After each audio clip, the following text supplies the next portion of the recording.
Ah, ambassador, to what do I owe the pleasure? The Terran ambassador, a faintly whitish male with almond eyes from a region the Terrans identified as Japan, asked, and gave a polite half-bow on the video screen.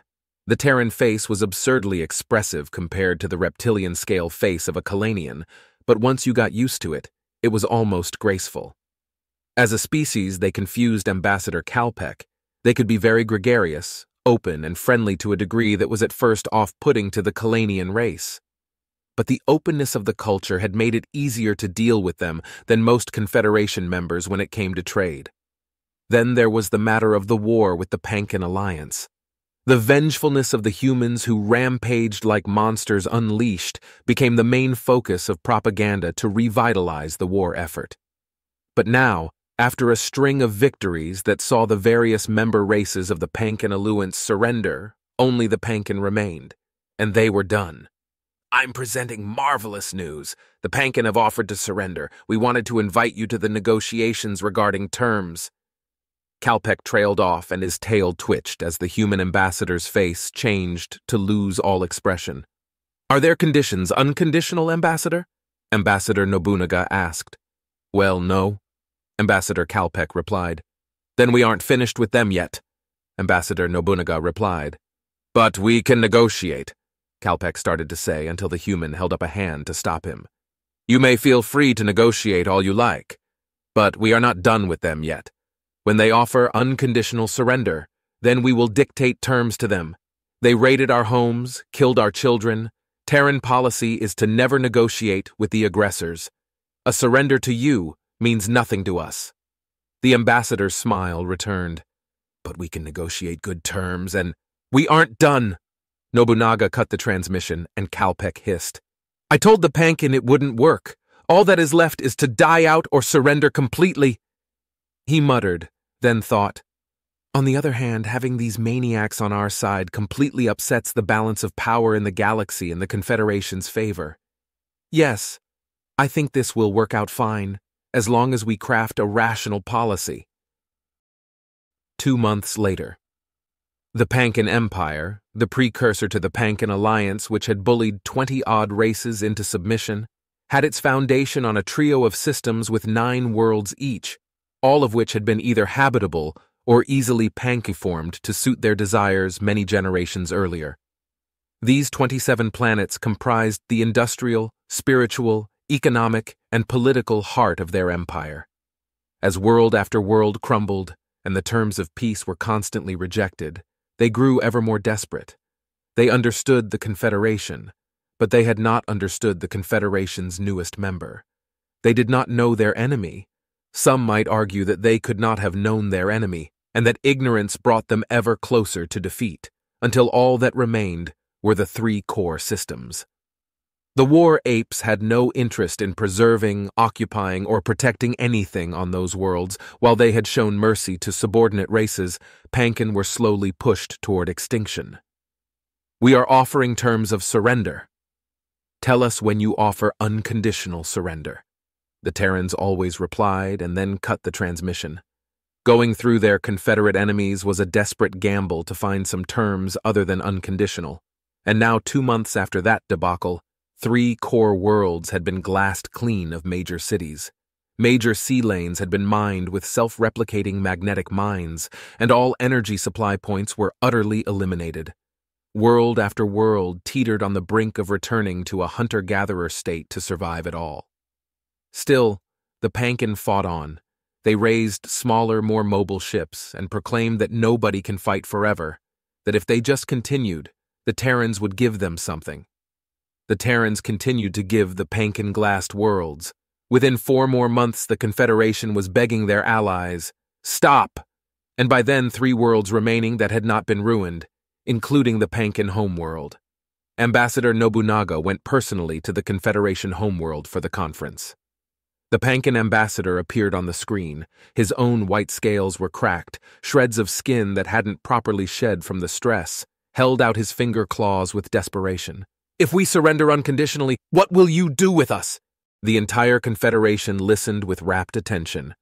I will tell you what we will not do. The Terrans said, And I tell you that only so you know we never intend this for anyone. We will not make your race into slaves. We will not take your religions. We will not occupy any world that still has an intact occupation. We will not slaughter what is left of you. You can even keep your government. They were not exactly terms in the traditional sense. It was a list of will-nots which still revealed more mercy for the Pankin than any Terran had shown thus far. The Great Council was filled with seats of full-time resident races, avian, reptilian, feline. Among others were many, even a species that looked similar to Terrans in their apish flesh bodies, but all were set to muttering with some degree of relief. Then, we surrender. Unconditionally. Just please, stop, the Pankin hissed, and went down to his knees. It was not a traditional Pankin gesture, but it was one the other ambassadors who had consumed abundant Terran media would recognize as intended for a Terran audience. Then we have peace. Here are the terms. The Pankin are prohibited space travel for the next 100 years. Their remaining worlds will be converted to agrarian industry only, and those worlds we have left in Pankin hands which still have living populations will be open up to immigration to all members of the Confederation. But with the first land and territory pick going to Terrans for the first 5 years, where years are understood to mean the duration of time on those worlds. In addition, the Pankin remaining worlds will be liable to a 20 trillion credit war indemnity to be provided to our military veterans, government, and the families of those children your pirates slew. Ambassador Nobunaga laid out the terms that the Earth government had settled on, and the tail of the Pankin ambassador stiffened as if he had died and undergone rigor mortis. It wasn't hard to understand why. With those terms, the Terrans will have taken the best spots of every world in some of the richest systems, and utterly crippled the Pankin homeworlds for generations to come. With no space travel and an agrarian economy, they are essentially prisoners on their own worlds. And as for the survivors on the other worlds, after most of them starve to death thanks to ruined supply chains, they'll be a tiny minority, with the high populations of humans occupying the top spots and the Confederation's people following hot on their heels. They may just beg for flights back to their intact worlds. And just like that, the Terran Empire has been born. We submit, the Pankin said, his face down, his entire body a broken-souled husk of its former self, as he lived to see the fall of his once mighty empire. I know, Nobunaga replied, then turned around to face the Confederation. Now we are done with them. Now maybe we can all live in and enjoy the fruits of peace. With two-way transmissions from Earth, the polite applause of the Confederation was drowned out by the cheers of the entire Terran homeworld. I hope we didn't make a terrible mistake, Ambassador Kalpek thought as the cheers went on. Over the next 5 years, Pankin society collapsed on the worlds where they still had survivors. Devoid of both the infrastructure and the knowledge of how to survive outside of a modern world, the Pankin of countless worlds fell to turning their weapons on one another, wiping out entire populations of survivors until they ran out of modern weapons, then resuming the process with whatever they could. They no longer had the means for even medieval-level societies in most worlds, and were reduced to hunter-gatherer scavenging, some never knowing the fates of their homeworlds, or that peace had come at last. All finding out the same way: humans. The victors in the brutal war touched down and began to settle the most ideal parts of the world, and convert it from Pankinian arid climates to the sorts of worlds favored by humans. The Pankin who spied these new structures either begged or fled, but they were too broken to actually fight, and even if they hadn't been, hunter-gatherer societies do not always eat well. The races of the victorious Confederation were quick to address the matter of what would happen to the Pankin. We would like to send observers and scientists to study how they've adapted to the social change, and ensure they are not brutalized in the aftermath of the victory. The Terran government heard several forms of that request independently. They say the victory, not our victory, and not your victory. I suppose I can't blame them for that. Grand Presider Jackson thought as he watched the view screen one of the avian species made it this time. He was quick to answer, "Of course you are free to do so. but we expect most survivors to request to be relocated to their home system. They will not be happy living under us, I think. However, you are free to observe them for a few months as our colonies are established." A transmission came in as soon as that one was disconnected. This one directly from the official representative of the Keelan, the first human ally, and perhaps the closest and most liked by humanity, as that race had given humans technology and travel capability in the aftermath of the Pankin pirate attack on Earth. Grand Presider Jackson stroked his dark beard.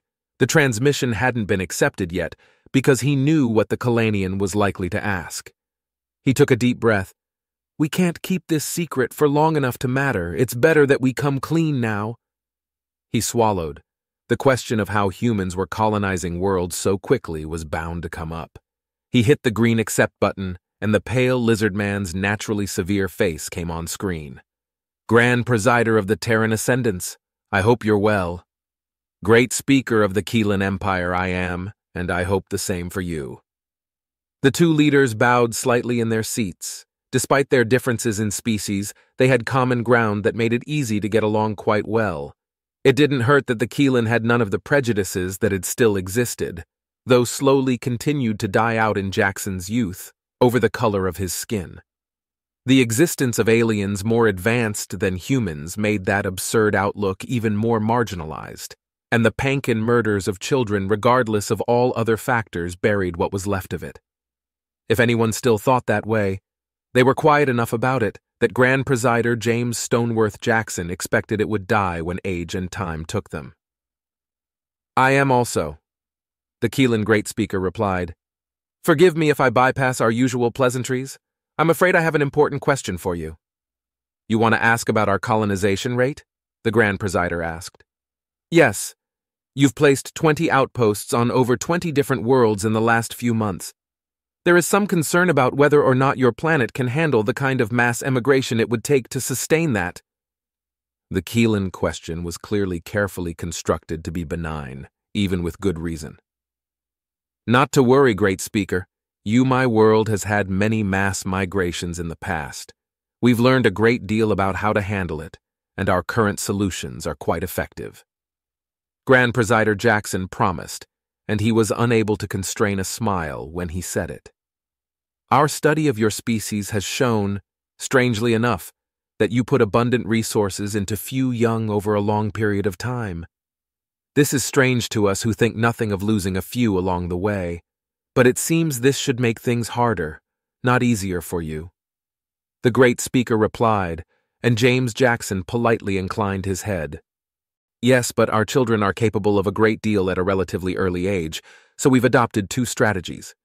Our facilities on those worlds are cloning from our vast stores of DNA here at home. Our colonies will then have workers maintaining the minor infrastructure, while others will raise and educate the cloned population. If we repeat the process every 10 years, and each parental set raises 5 children, and then, as adults, they plus their parents do 5 more. The Grand Presider let the sentence fall away. The Great Speaker was no mathematician, but he didn't need to be. "Exponential population growth," he said. His eyes ticked a little. "Yes, of course we'll continue to send supplies, and the billions in credits the Pankin will pay will help support buying what we need from our closest allies." Grand Presider Jackson let that sentence hang as he had the one before, and silence passed between the two leaders. The next question was totally benign. "Aren't you concerned about the possible problems that might occur from that? What about when people from worlds meet? The possibility of incest and the like?" The nictating membranes of the Keelan Confederation leaders' eyes had picked up their pace. Grand Presider Jackson kept his smile calm. "We are aware of the possibility, but the risk is very low compared to the reward of having 100 or so viable colonies in a relative handful of years, and it isn't anything that can't be solved without simple mandatory DNA testing to ensure a lack of relation. Then within a few generations, the many populations will be sufficiently different through our relatively quick pace of mutation that it will cease to be anything but a curiosity." Great Speaker Kalen did not remain on the line with the Terran Presider for much longer. Nor, however, did he bring his findings to the other leaders. In 20 years, they'll have fully functional colonies. In 40, they will be self-sufficient and begin exporting finished goods of their own. In 100, they'll have an empire larger than the entire Confederation combined. The thought was sobering at best. The worlds of the former Pankin were good ones, but they were far from the only ones. However, most colonies were planned for generations before finally established. Emigration was slow for most races, but Terrans seemed to go mad for exploration. Phrases like "first" and "Kilroy was here" were found burned into moons on uninhabited systems, and rogue colonists were already settling outlying places or venturing off into the unknown, where most likely they would die. But who knows what we'll find out there one day, he asked himself. Adaptable and clever, the Terrans who went rogue and off into the void might survive or even thrive. He walked away from the electron spin communication relay and saw the book that lay on his table. Terran books were becoming popular commodities, but because they were heavy, bulky physical media, most simply got them as electronic documents. But this one was a gift. The title was from one of their most popular authors of the 21st century, and part of a large series. Who Endures? About a woman who built an empire to save the one she loved, and burned an empire to avenge the ones she lost. Was he warning me? Educating me? No, that can't be. It's just a gift. Enough waiting. I have to explain this to the others. He told himself, and then went to do exactly that, while trying not to wonder what kind of fleets 100 human worlds might muster up in another 100 years.